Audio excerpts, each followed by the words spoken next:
Hello there, my fellow scrappers and salvagers. Rhadamant here. Thank you for tuning in to Frostwardens, Episode 4, Salvaging Precious Steel. I have been very careful about power usage, making sure the batteries stay nice and topped up. At some point, putting the batteries, because building batteries from scratch is relatively expensive, putting batteries behind the walls might be ideal. I just didn't want to block the passage entryway, and then also batteries are ugly. So I wouldn't want to put them in the sleeping quarter, because the sleeping quarter should be honestly as pretty as it can be for the morale.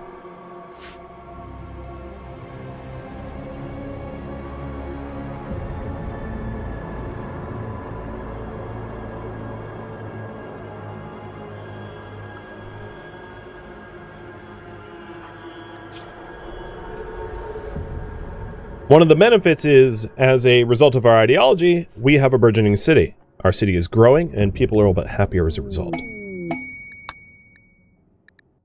Ancient energy source. We have discovered an ancient construction site where Landauer, who was the primary scientist that founded this site, was working on a large prototype generator. The site lies in a remote location surrounded by the ruins of an unfinished project. So this site that we found is the same site that we're on. Same type of site that we're on. It's just, it's a little far away. So I think, not all that reasonable to go for. Unless we run out of art components.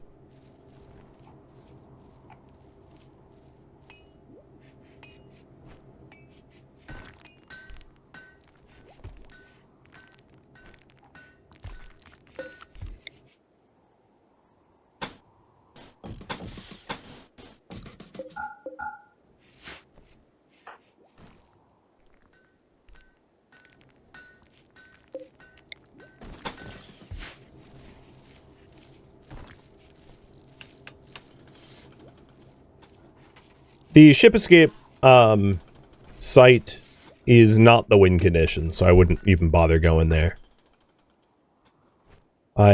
Some events like that are quests, the game allows you to disable in the scenario editor, disable incidents rather, so you can turn off things like Manhunter Pack, which is turned off given that there isn't really animals in a temperature this cold anyway. But for quests offered, the scenario editor doesn't really work. So if you try to disable, like, Anima Trees or Ship to the Stars or Arcanexus Win, the game's like, oh, cool, but, like, it's not going to be disabled, haha. Alright, these guys are prepare a while.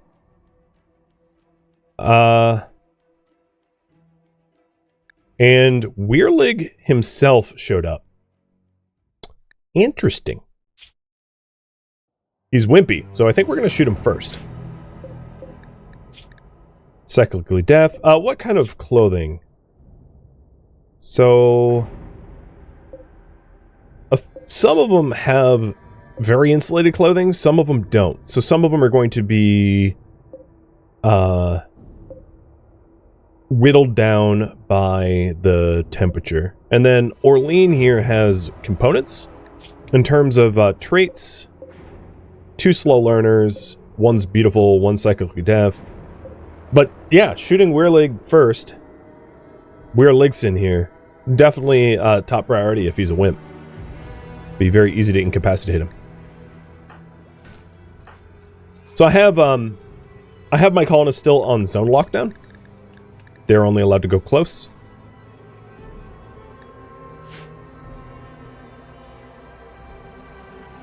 And yeah, I bet, like, at least, well, what's advantageous about this is even if hypothermia, wow, one has an artery blockage, the other has asthma, these guys are not well set up for fighting. Weirlig has a power claw, though. Oh, don't let him get too close.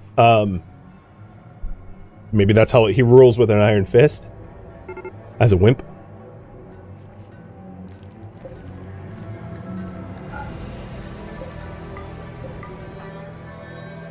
Alright, here we go. I'm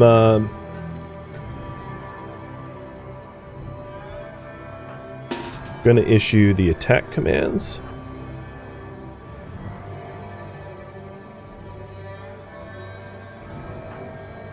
And of course, we're also hypothermic, so I gotta keep an eye on that.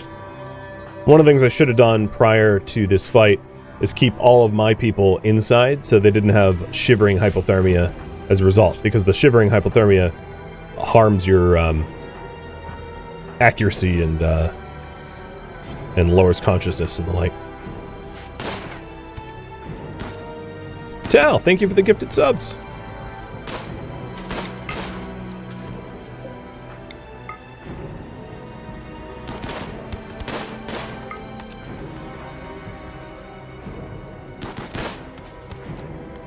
Alright, the one with the components is down. Whirlig's down.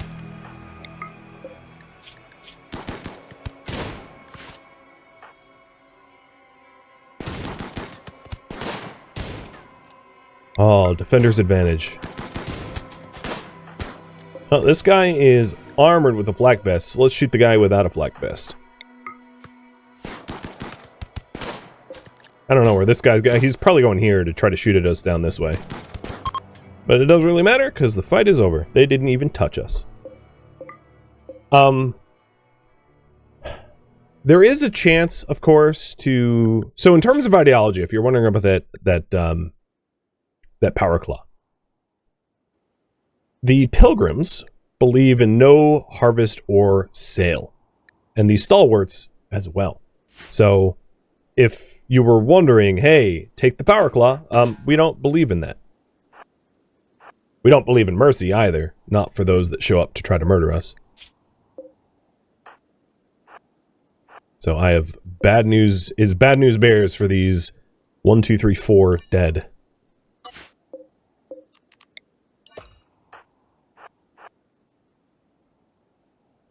And one of the reasons I made that decision is we are... I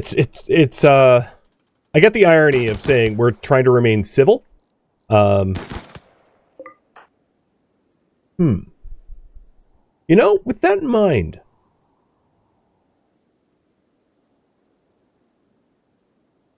I think I'm going to capture Whirlig and release him. The army of scavengers is not a forever hostile faction, so it's hypothetically possible to be on okay terms with them.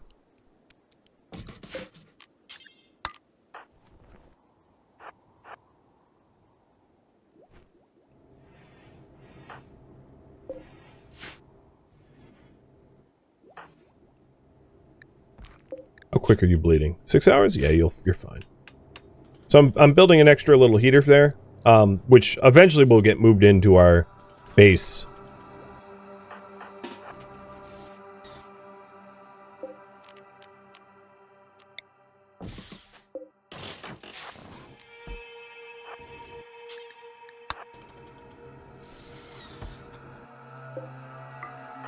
We have his biocarded auto pistol, which serves him no good.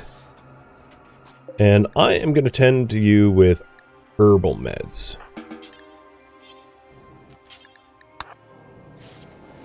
So that you can heal up fast.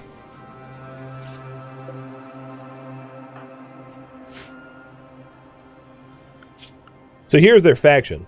The army of scavengers. So they're hostile, but they're not permanently hostile, like Prime Army and the Godless are. So there's a chance to be on better terms with them. And maybe taking their leader prisoner and releasing them will help. Relation gain on release is plus 52. So seems like a wise sort of, you know, wise choice to make. I hope.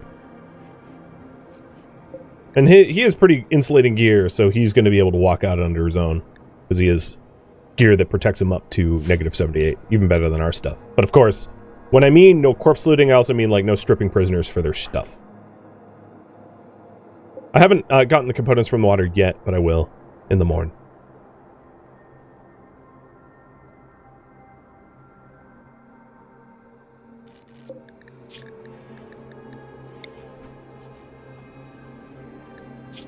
He is a wimp, so he's not necessarily going to be able to get on his own feet for a bit. But once he can, we'll release.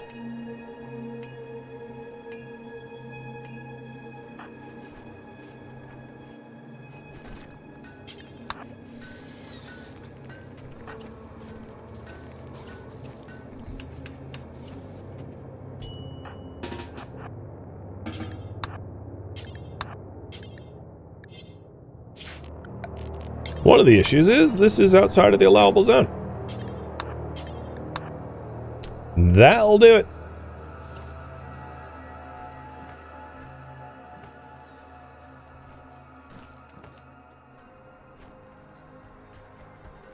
At this point, this island is looking like some sort of grim effigy.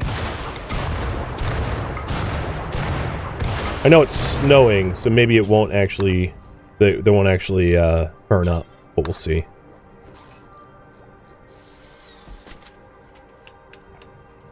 And in a minute here, I'm going to want to high priority haul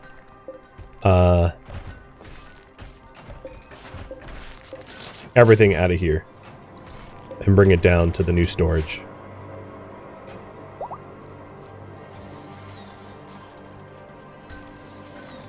No longer capable of walking.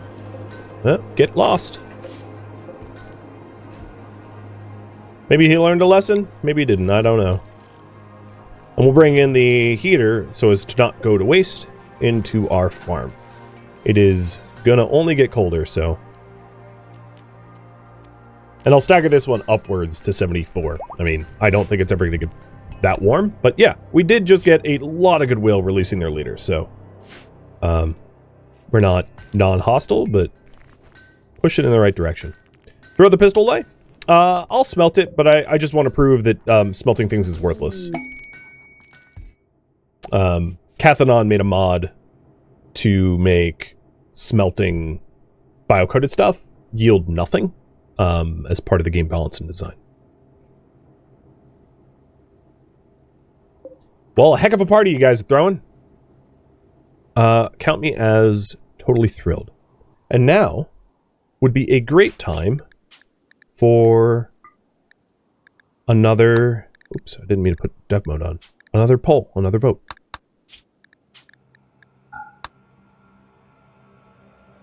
Voting is in session, and here are the potential proposals.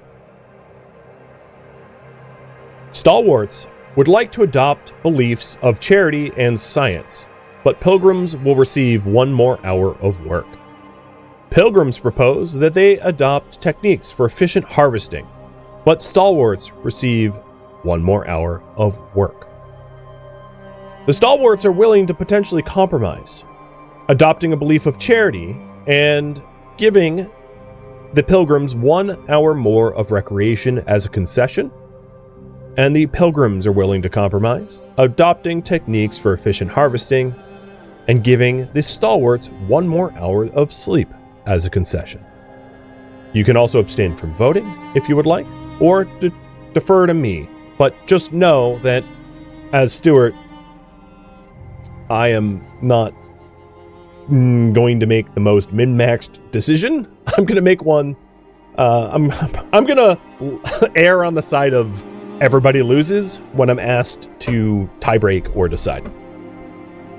Basically, the Stewart just wants to keep things even, and even means everybody loses. Because everybody can't win, but everybody can lose. So, there you go. 1 more minute to vote on this.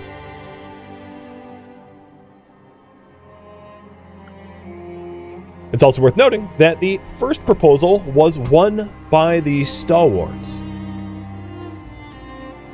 Not that it matters, necessarily.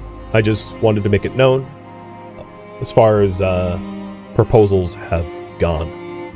Perhaps I need to track the total proposals, one loss and compromise, somewhere on this screen. Maybe I'll do that in the future. I'll leave a note to myself for that.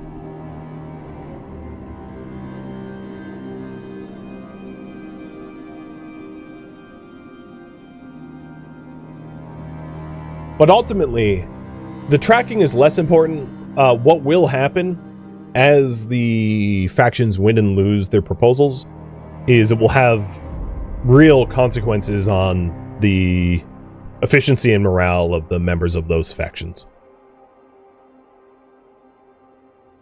Well, it seems to me like voting has passed and the Pilgrims have won their proposal. So the Pilgrims will be able to adopt techniques for efficient harvesting, but as a consequence, the Stalwarts will receive another hour of work.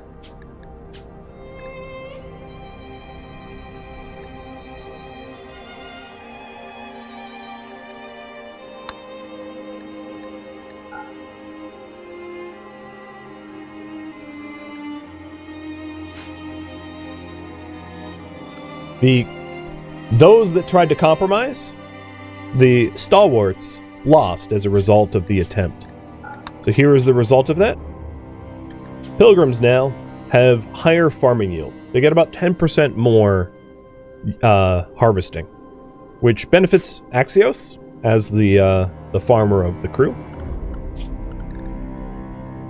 But as you well know, the Stalwarts now will have one more hour of work, which is funny because they had one less hour of work, so it's back to kind of normal.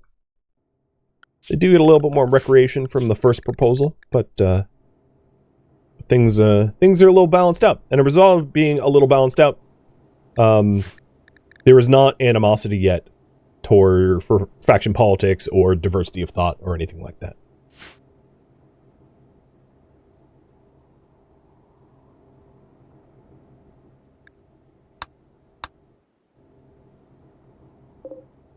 But 10% more food is might go a long way.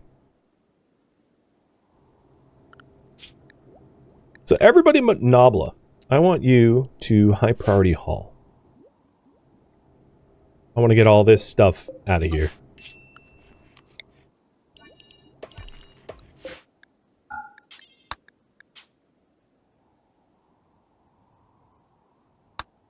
And the stockroom and floor storage is going to be for buildings.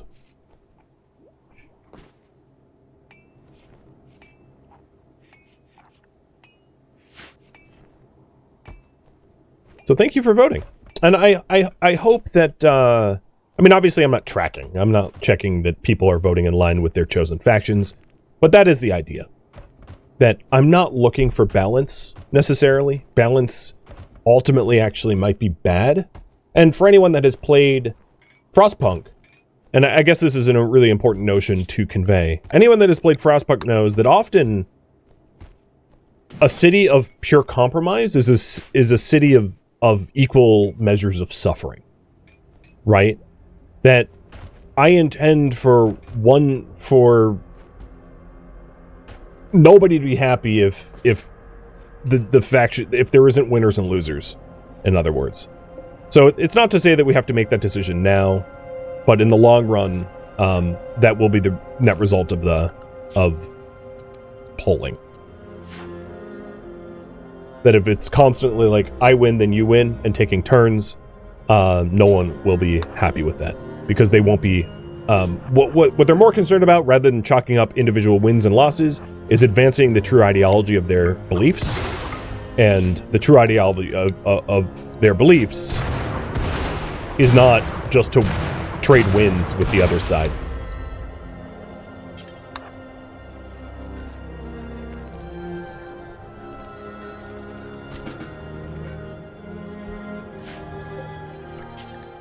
So, proof of the smelted weapon being worthless. Here we go. So here's the bio-cutted auto pistol, Wehrlig's auto pistol. And maybe I shouldn't do it outside because I'm getting hypothermic, because it is very cold out.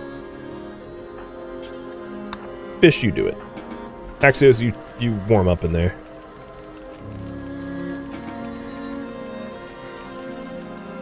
No resources as a result of smelting.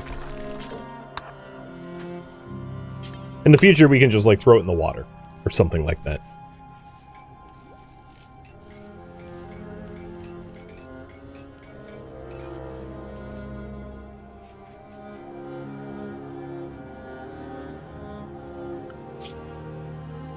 We're getting pretty close to microelectronics. We're almost 5/6 of the way there.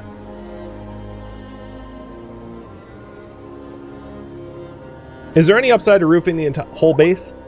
So the plan for the future is to try to limit the amount of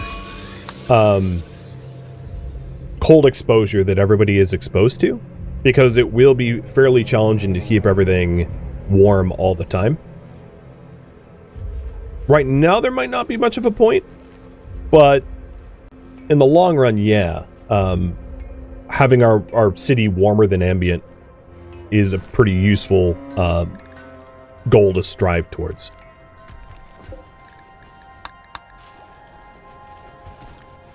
How many buildings are they wanted? So right now we have 1, 2, 3, 4, 5, 6, let's call it. They want like at least 5.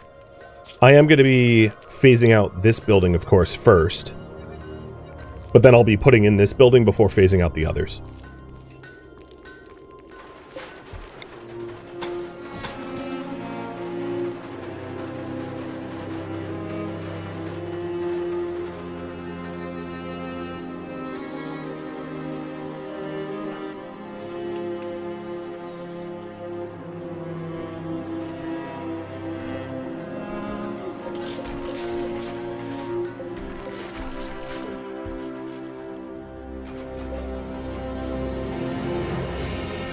Pretty good amount of steel.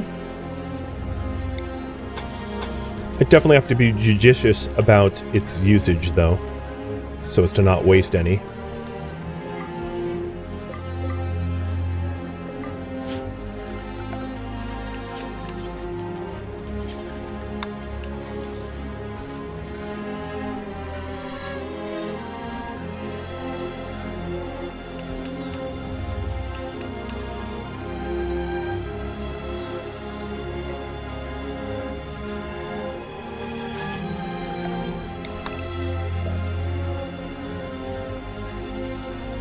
Oh, we're heading into the winter. We're only a few days away.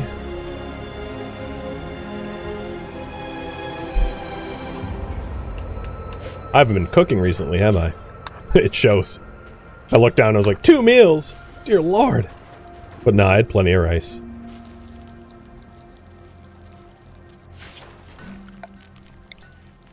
So I don't have the power or the resources to expand farming here, and of course we would fill farming up in this entire zone first.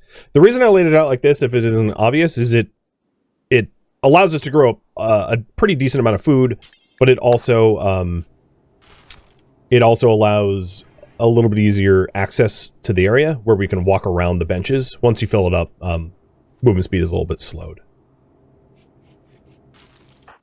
Here. You guys are getting woken up anyway. Just haul the meals. And we'll continue cooking more later. No need to be cooking at 1 in the morning, I think.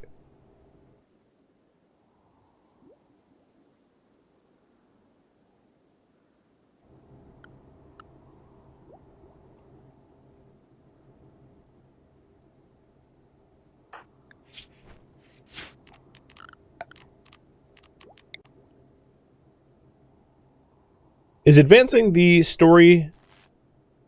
Advancing the Ark story, or the generator, is installing additional components into your Ark to make it upgraded. Alright. That's pretty much all I'm going to say about that, because anything beyond that would be ultimately a spoiler. So we have 3 groups here. We have the Northeast group, which poses virtually no threat. You're a slowpoke. That's going to be brutal for you. In terms of their gear, not insulated enough not to get super hypothermia, especially these two. These two are going to freeze to death well before they get to me. Which is too bad, because I don't mind someone sanguine who's good with plants.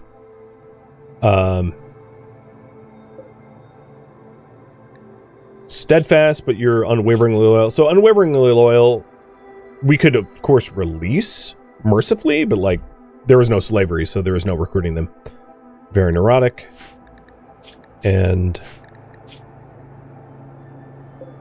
somewhat better insulated. And then the last group down here is a singleton. Full of flake. Flake bile and fire. Alright. Bloodlust. Kind hard worker. Yeah, well, like I said. Stands to reason. So I think what I'll do, I'm going to create another zone behind the walls. One of the other things I want to phase out is this steel wall here. So this is the next project once I'm done with this building. So we don't have any external steel walls, which is obviously a massive weak point in our defenses. So now I have them on base lockdown.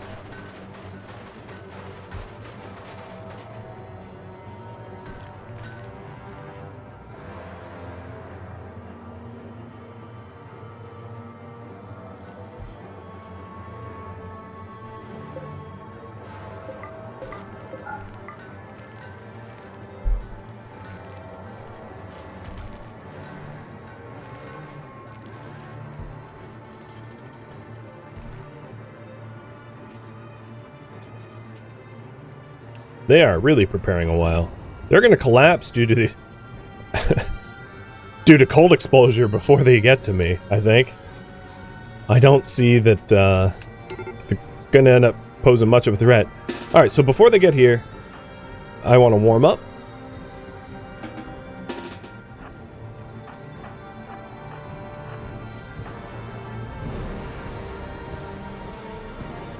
Fish is a little hypothermic, so I'm going to let him heat up a bit. First one in, Yataka. The Neurotic Ranger. And then Esteban. It's interesting that the Slowpoke is faster because she's better insulated, because Starry and Freeman here, as I had predicted, aren't wearing enough to survive. And then Walton is coming in with all that flake.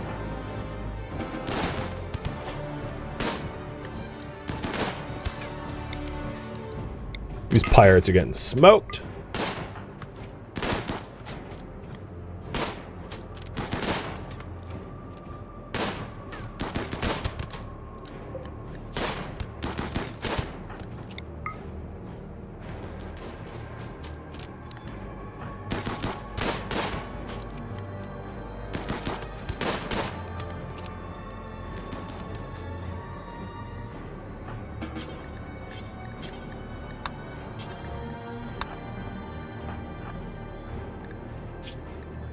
Hypothermia is climbing. We don't, of course, have a warmed area for us to fire from. So prolonged firefights are a bit dangerous as a result. But this one's about over.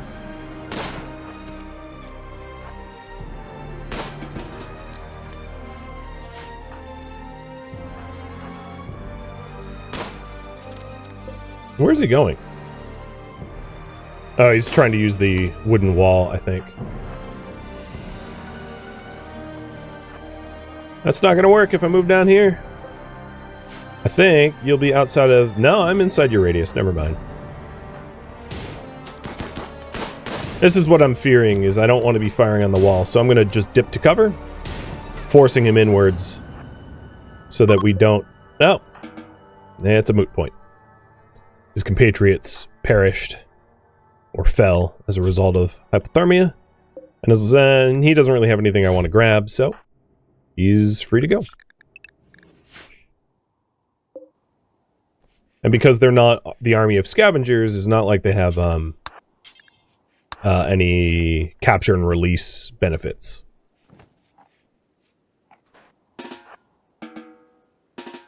Axios, please eat in the dining room. You're literally gonna freeze. How do you even eat food that's like so beyond frozen? That'd be an interesting game mechanic, is like outside is so well below freezing that like you can't eat outdoors anymore. Look, because your food is not... You can't eat it. It's just too hard to chew.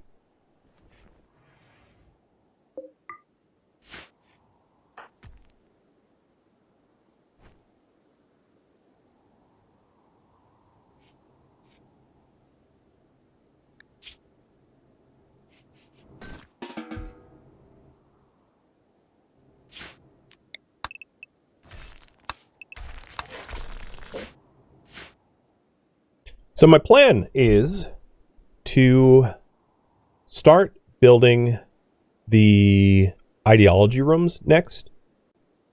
And this is going to end up as a proposal, but it's not one of these voted proposals necessarily. It is a pretty straightforward proposal that won't upset the other side. So the question is, which ideology room to build first?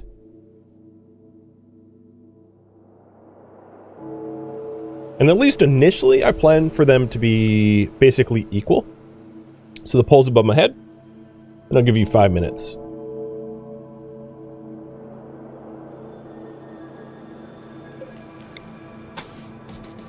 And all the while, I'm still working towards phasing out steel.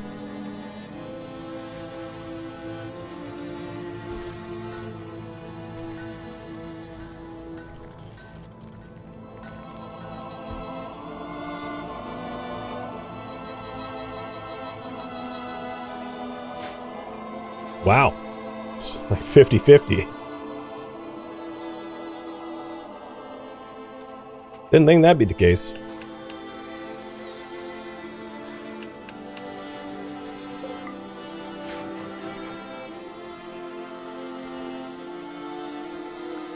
We're getting very close to microelectronics. And then it will be a little faster, I think. Especially if we get a high-tech research bench. But it'll be a little bit faster in order to get deep drilling and the like.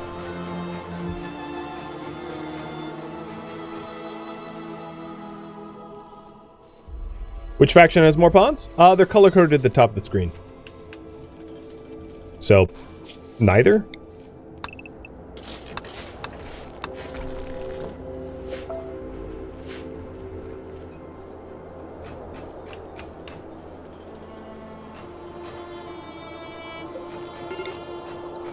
Zeusin, you are too cold. Get inside. Fish Pickles, I'm going to do the same. And I'm going to create another zone called Warm. When those are cold, instead of drafting them, I'm just going to issue the order for them to go warm up. That way they can, like, recreate rather than just stand there at attention. In this case, Zeusin can actually just start cooking. Marriage is on. Axios proposed a lifelong commitment to Zeusin, as Zeusin agreed, and the two are now engaged. I don't yet have a marriage spot or a party spot, but I'll put them in. I mean, it's not great what what we have to offer, but it could be worse.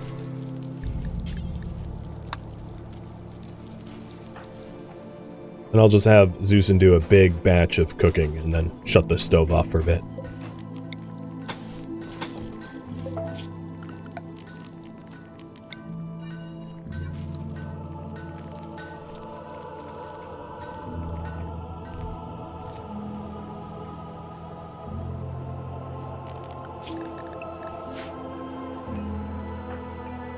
Yeah, the cold is so bitter and brutal that it is just very upsetting to be in the cold, because when you're outside you're absolutely freezing. It sucks, and there's not really a way around that. We're now down to a negative 100 Fahrenheit or negative 73 Celsius. It is still autumn. It's September the 12th. So just 3 days from winter. Sorry, I misspoke. It's negative 79 Celsius. Yes. What is the world record? I think negative 89, I think, is the world record. Yes. So we're nearly, it's autumn, and we're 9 degrees off of the world record for cold temperature. Yep. Won't be long.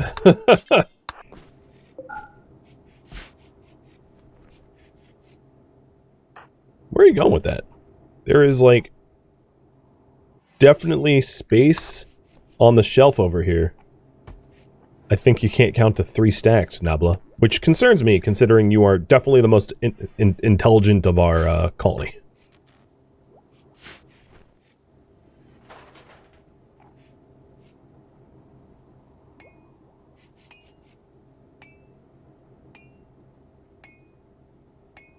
Good news is everyone's really happy.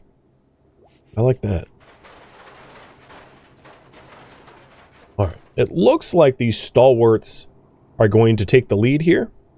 And here's a follow-up proposal by the stalwarts.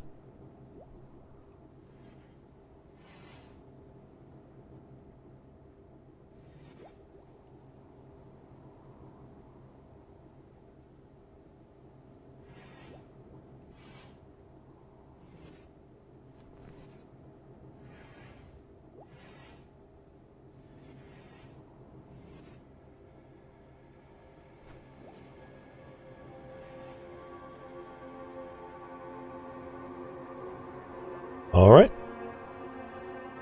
Above my head. The stalwarts propose we build a dedicated research room in lieu of their council hall. Do we approve the measure? Yay or nay?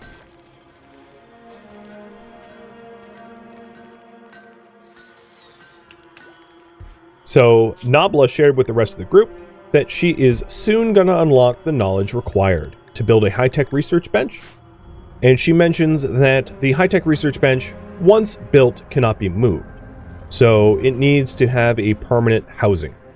And as a result of the permanent housing requirement, she suggests that instead of a council hall,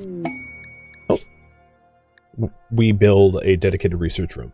The overgrown industrial complex.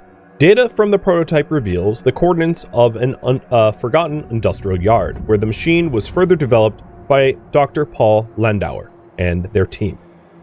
The facility stretches across a vast expanse, its rusting frames and crumbling walls hinting at its former glory. Within the complex are research data and prototype machinery, but guarded by 2 aggressive seals which must be dealt with before any meaningful research can be done. Well, SEAL Team 6, guarding the facility. Zeus and go warm up.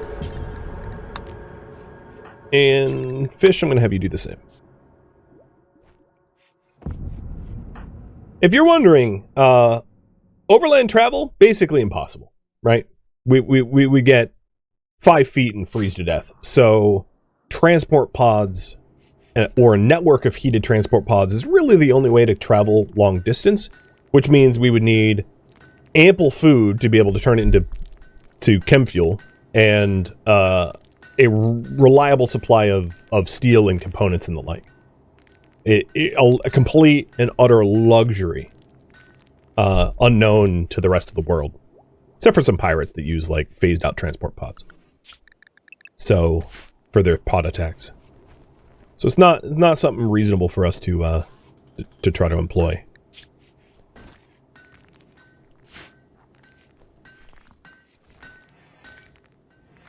Calling the poll early, we do approve the measure proposed by Nabla. So the current priority is build a dedicated laboratory.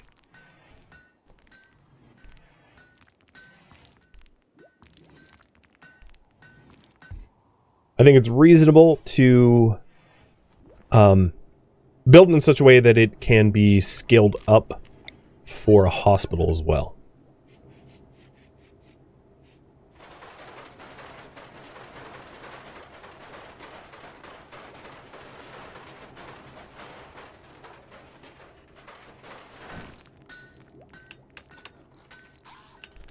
Alright, our external walls are now stone, not steel, which protects us, except for, of course, the wood parts, but we don't have moisture pumps.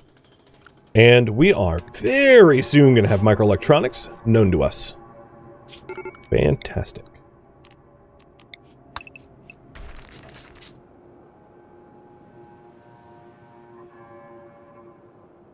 Thank you for tuning in to RimWorld Frostwardens, which originally streamed live on Twitch January 19th. If you have any feedback or questions for me, let me know in the comments below. If you would like to catch a live stream of mine, Rhadamant.com has my stream schedule and countdown timers to upcoming streams. If you would like to join my online gaming community on Discord, Rhadamant.com has a link to it, as does the description of this video. Thank you so very much for watching, and a special thank you to my Twitch subscribers, Patreon patrons, and viewers like you that support the channel and made it all the way to the credits. Thank you so very much. I hope to catch you in next episode or an upcoming stream. Farewell, my fellow survivors.